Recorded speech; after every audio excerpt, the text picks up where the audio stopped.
పెట్టమంటే general body meeting పెట్టి మిగతా విషయాలు మాట్లాడుకుందాం. నేటికి నెల రోజులు అయిన సందర్భంగా నాకు ఓపిక లేకుండా మళ్ళీ వచ్చిన ఇక్కడ అందరినీ కలవడానికి కోసం.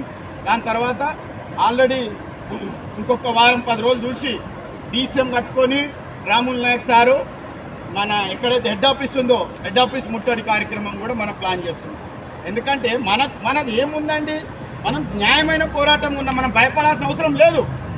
ఇప్పుడు వేరే వాళ్ళ మాటలు విని మనం మాత్రం ఈ మిస్టేక్ చేసుకోకండి దయచేసి కార్మిక సోదరులందరూ చెప్తున్నాను. నాయకత్వం వహిస్తున్నారు, ఎంతో ఎక్స్పీరియన్స్ ఉంది. ప్రకాష్ గారికి ఉన్నది, మైపాల్ రెడ్డి గారికి ఉన్నది. వీళ్ళందరూ నెంబర్ తిరిగి విశాల్ కానీ నరేష్ కానీ ఈరోజు చాలామంది నెంబర్ తిరిగి ఎన్నో తెలుసుకుంటున్నారు. ఇట్లా ప్రసాద్ కానీ యువ నాయకులు, ఇప్పుడు మా తమ్ముడు ఉన్నాడు, మా ప్రవీణ్ ఉన్నాడు, అట్లా 1 by 1 మహిళలు ఉన్నారు, వాళ్ళు కూడా తెలుసు అన్నీ. ఒక్క నిమిషం కాబట్టి 1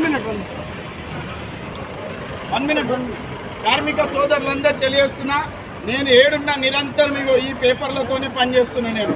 కాబట్టి మనమందరం ఇదే స్ఫూర్తితో ఉండి నెల అయింది ఈ రోజుకు, ఇంకా సంవత్సరం అయిన సరే మేనేజ్మెంట్ మెడల్ వంచి విజయం సాధిస్తామని తెలియజేస్తూ ఇక్కడికి విచ్చేసి ఇంత సమయం ఇచ్చిన కార్మికులందరికీ జోహార్ తెలియజేస్తున్నా.